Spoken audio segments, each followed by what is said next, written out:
We've got the Tampa Bay Buccaneers heading to take on the Buffalo Bills as 8.5-point underdogs. The total is set at a lowly 42. This is Showdown coverage brought to you by sharpfootballanalysis.com. I'm your host, Adam Wilde. Before we head over to DraftKings, remember it is spooky season, but the only scary thing from your Sharp football family is how big of a sale we're running. We're giving you 50% off site wide with promo code Halloween. Not giving out candy, but instead we're giving out 50% off site wide. You can apply it to anything, fantasy betting, weekly, rest of season, all 50% off. Just use promo code Halloween. Let's head over to DraftKings.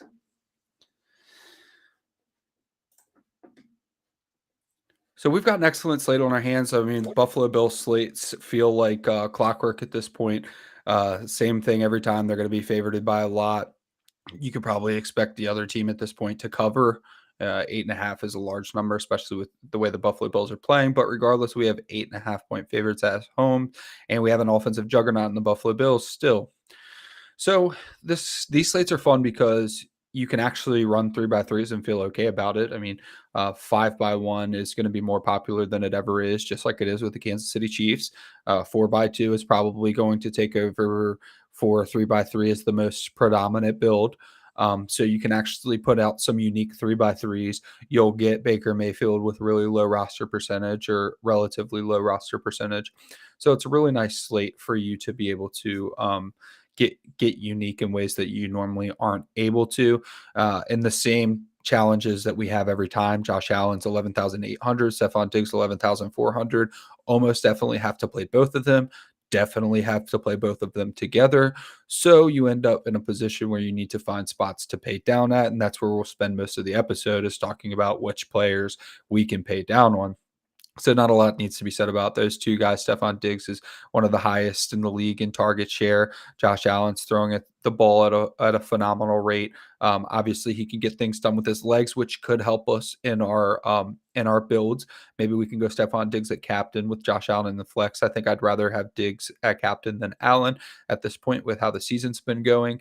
And in that scenario, you don't need to play a ton of Bills wide receivers because most lineups are going to start with Josh Allen at captain, and then they're just going to hammer as many Bills wide receivers as they can fit. So starting with Stephon Diggs is my favorite captain. Josh Allen obviously has to be in the flex with him. And then you start getting into those Tampa Bay players.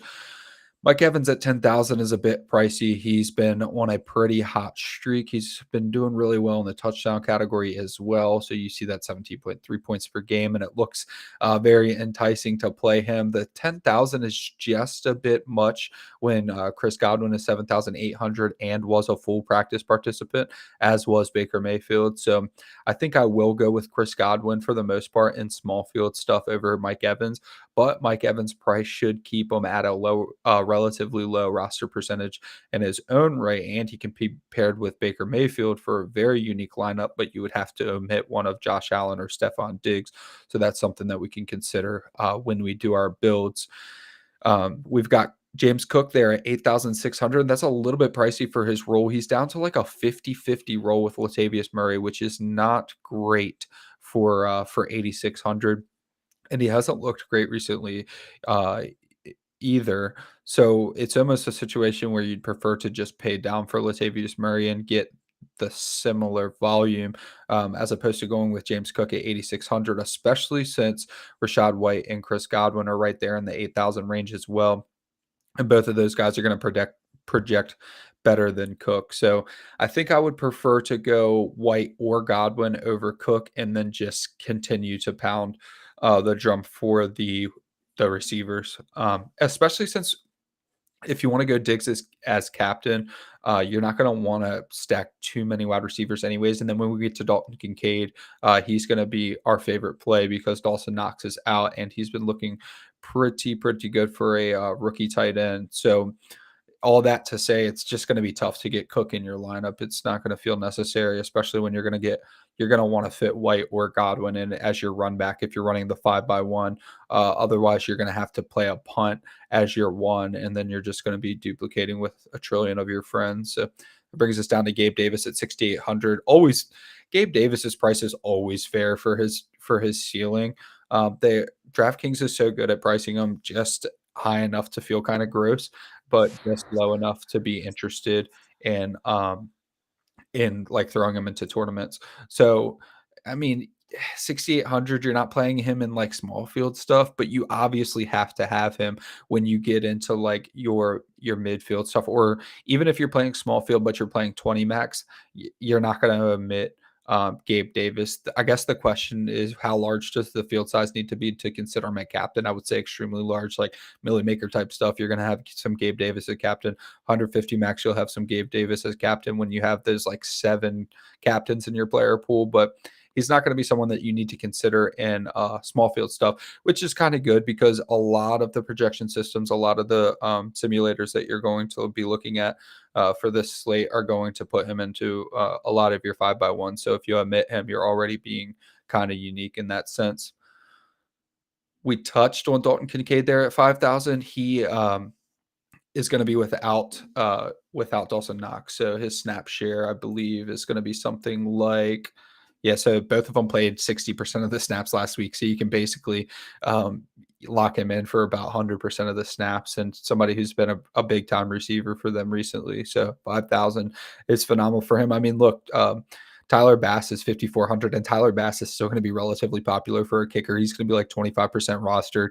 So you're going to feel really good about playing Dalton Kincaid. He's not going to be unique in any way. He's going to be highly rostered. Maybe in your small field stuff, he might get to 40%, but he's still worth the play. You need salary savers on this slate. Like I said earlier, you want to get to Rashad White or Chris Godwin. That's like the sweet spot. If you're going to run a 5x1, you're going to want to play one of those two. So the only way you do that is pay down for some of these Buffalo Bills options. And then you have Latavius Murray there at 4,800. Like I said, he is playing 50% of the snap, but the workload isn't like impressive enough to warrant him over Kincaid or anything like that. Maybe that's a leverage point that you make in a large field tournament. I've definitely used that strategy plenty of times. Take a player who's extremely highly rostered, basically build a lineup that is going to be the most duplicated lineup, and then just take out the most viable option and put in somebody priced similarly. So if you wanted to do that with Kincaid and large field stuff, put in a great lineup that you feel awesome about that has Kincaid in it, and then just swap to Latavius Murray for the sheer fact that if you hit the correct build, but Latavius Murray happens to fall into the end zone and Kincaid only has like 3 catches for 30 yards, then you've surpassed all of those lineups that had the proper build too. And that's a strategy you can always employ in 20 max and higher. You know, your 150 max, you're not hand building, obviously. So then it gets a little bit tricky to go through the lineups and make sure you do that. But in any case, that's something that you could consider if you're doing like a 20 max or less with heavy bill stacks. I mean, I'd probably, if I'm building a 20 max with a field size higher than like 3,000, I'm probably only going to do 4x2s and 5x1s. I might even go as far as to play all 5x1s, just on the off chance that that you can hit the exact lineup. You're going to need like if 5x1 hits, because so many people are going to be playing it as opposed to normal, you're going to need a lot of shots to hit the right one. So definitely a slate where I'd consider just only playing 5x1s in a 20 max. We go down a little bit. We have Palmer at 4,200. He's gonna be hit or miss, but 4,200 is a little bit expensive for him, especially when you have the defenses and you have both of the kickers there. His role was looking like it was going to increase a little bit, but the problem is Chris Godwin is not going to miss the game, so he's going to be back in that wide receiver 3 role. I think he called a touchdown either last week or the week prior, and he looked pretty good. But he and Khalil Shakir are in the same boat where they're probably not. Well, obviously Palmer's gotten a more run than Shakir, but they're in the same boat where they're in a range where you probably don't need to consider them unless you get into the 150 max stuff. Like Kate Otten at 3,000, I'd probably prefer over either of them, over Palmer or Shakir. Take the savings from Palmer. So Palmer would be a better play if you weren't 4,200. Kate Otten at 3,000 saves you 1,200, gets you way less of a ceiling, but similar floor. I mean, at 3,000, if we get 3 to 4 catches for 50, 60 yards, you're feeling really, really good about that. So you get down to Dawson Knox out 2,600. So that's not going to matter. It's only going to matter for Dalton Kincaid, right? It's only going to improve his situation. And then Deontay Hardy is going to be the most important player of the slate because he's going to be in every single Bills 5x1 just so that you can fit in those Buccaneers players. So his roster percentage is going to be super high, but he does make a lot of sense. I mean, they design touches for him, so that's kind of what you want when you get into that $1,000 range. Do they have projectable targets? That's what we care about. So yes, Deontay Hardy does have projectable targets. He does get design plays. He is put into good positions in space where he excels. So it does make a ton of sense to put him in. And then when you see us build in just a second, you're going to see he's almost essential. I mean, if you're going to play Diggs at captain, Josh Allen, Dalton Kincaid, and either Rashad White or Chris Godwin, you're going to need to play Hardy. There's going to be no way around it. So unless you want to go with Keyshawn Vaughn, I guess you could. Trent Sherfield, why would you? Right? Because Trent Sherfield's going to play less snaps than Hardy and has less of a role. Maybe if you find a really, really nice lineup that you like and Hardy doesn't fit and you're in a large field, maybe you throw Sherfield in, right? But you might as well just play Hardy. And we'll get right into the building. I mean, that's basically the last player that we needed to talk about anyway. So the first thing we're going to do is just demonstrate why you need Deontay Hardy. So you just start with these guys, start with Kincaid. You go up to, let's start with Chris Godwin. Actually, White's a little more expensive, so probably a better example. And then now you have 4,000 left. So really what you want to do if you come down to Hardy is get yourself free yourself up some salary. And this is why I was telling you that Gabe Davis was going to fall into a lot of optimal lineups because this probably is the optimal lineup. I mean, I haven't ran it yet, but I would venture to say this is going to be the highest projected lineup. Stephon Diggs at captain, Josh Allen, Dalton Kincaid, Rashad White, Deontay Hardy, Gabe Davis. So a few things you can do. For one, you're going to have to leave salary on the table. So that's one thing. But another thing you can do is come up from Kincaid because Kincaid's, roster percentage is going to be super high. And you could play both of these guys. So Stephon Diggs, Josh Allen, Chris Godwin, Rashad White, Deontay Hardy. And then let's see who we have money for left. You're probably not going to go Palmer. Buccaneers defense is kind of cheap, to be honest with you. At 3,600, I would not be omitting them. But you also have Kate Otten would be totally fine here. Leave 1,300 on the table. Not opposed to that whatsoever. And then you could also of course, swap out Josh Allen. In fact, this might be the first slate this season where Stephon Diggs has a higher roster percentage than Josh Allen. So this wouldn't be a terrible position to swap out. So now you have Josh Allen at captain, Stephon Diggs, Chris Godwin, Rashad White, Deontay Hardy, and Kate Otten. So these are the 3x3s that we were talking about that you could get into for this slate where it's actually going to be pretty unique. I mean, I guess you don't feel super great about playing Chris Godwin and Rashad White without getting to Baker Mayfield. And you can't really get Baker Mayfield in with, let's try it right now. Let's see if you can get Baker Mayfield to fit with Diggs and Allen. And you're not going to fit Chris Godwin, right? You might be able to do this would be a unique skinny that you could go with. You could go Josh Allen, Stephon Diggs, Baker Mayfield, Cade Otten, and then let's see who we have left. We'll cheat and just go with Hardy again. Leave 7,700 on the table. Yeah, you don't even get to Godwin or White.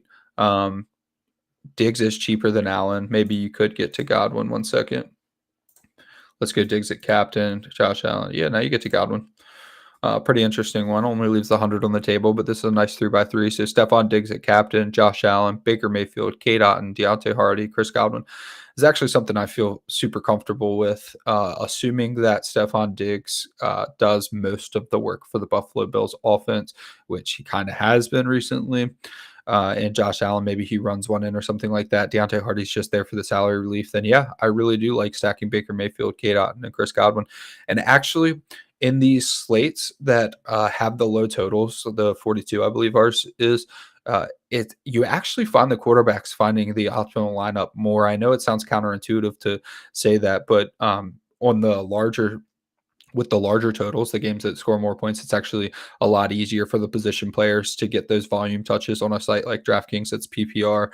So on the low total games that end up being your 17 to 20 or something like that, you do find that the quarterbacks can find their way into the optimal lineup relatively easy. So that's something I'm a big fan of. And then let's just do, since we have a little bit of time, let's do a Mike Evans captain, just because I feel like uh, that could be a nice angle. And I think I'm probably just going to go ahead and eat the chalk. I'll play Josh Allen and Stephon Diggs in basically every lineup. There were times last year where it did make a lot of sense to omit Stephon Diggs, but the way that things have been going recently, it doesn't make a ton of sense to do that. So, of course, you need Baker Mayfield. You have 2 slots left. You have very little money left at this point, though. Yeah, you're going to go with 2 punts. So you're going to have to omit one. Maybe you omit Josh Allen. And in a large field, you could probably no. Let's do Kincaid. So you've got Mike Evans, Dalton Kincaid, Stephon Diggs, Baker Mayfield. You don't need Hardy, I don't think. Let's get there in just a second. Let's fit Kate Otten in there. 6,400 isn't going to get you anybody too terribly special. So you're going to have to play around with this one. I mean, it's fine. You could fit Bass. Bass wouldn't be a terrible pick here. So Mike Evans, Dalton Kincaid, Stephon Diggs, Baker Mayfield, Kate Otten, Tyler Bass.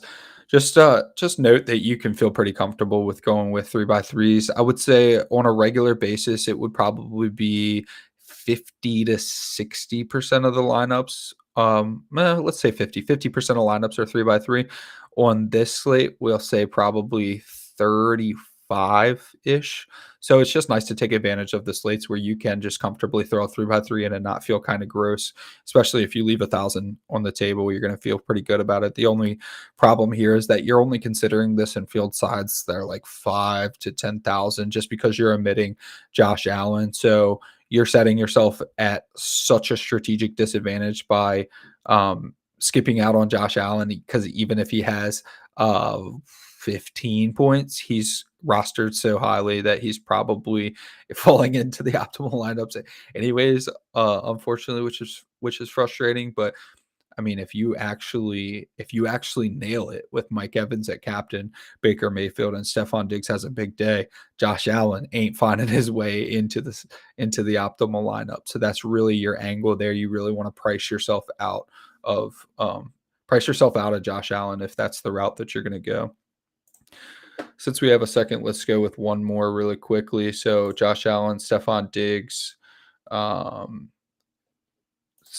captain again. And then I wanted to see what Tyler Bass does instead of Dalton Kincaid. And I believe we could have fit Tyler Bass in that first lineup. So just someone I wanted to consider, because I do think that he might be a pretty solid play at that price. We will go Hardy here again. 6,700 doesn't leave you a ton left. That's Kincaid range, and then you're leaving 1,700. So you'd have to play around with this one. But Stephon Diggs, Josh Allen, Tyler Bass, Rachaad White, Deontay Hardy, and Dalton Kincaid. You could probably go up from Kincaid. No, that gets you 6,700. Maybe Kate Otten. Hardy to Kate Otten. Nope, 300 off. So something to play around with. But Tyler Bass in lineups that have Stephon Diggs at captain is not a terrible idea, because if Josh Allen's not converting all the touchdowns, you could get some decent exposure to Tyler Bass. Also, the Bills are the only team in this game that have the ability to hit the total on their own, right? So that's another way that Tyler Bass finds himself in the optimal lineup. But you see the difficulty we're having filling in the lineup is actually good, because when you mess around with this and you tweak it enough, you probably get off of Dalton Kincaid and you find yourself in a very unique lineup just by putting yourself in a position where you're playing a kicker that's frankly too expensive. So anyways, that's going to do it for today. Thank you so much for coming out. This has been Showdown coverage brought to you by sharpfootballanalysis.com. Make sure you use promo code Halloween to get 50% off everything site-wide, and we will catch y'all next week. Peace.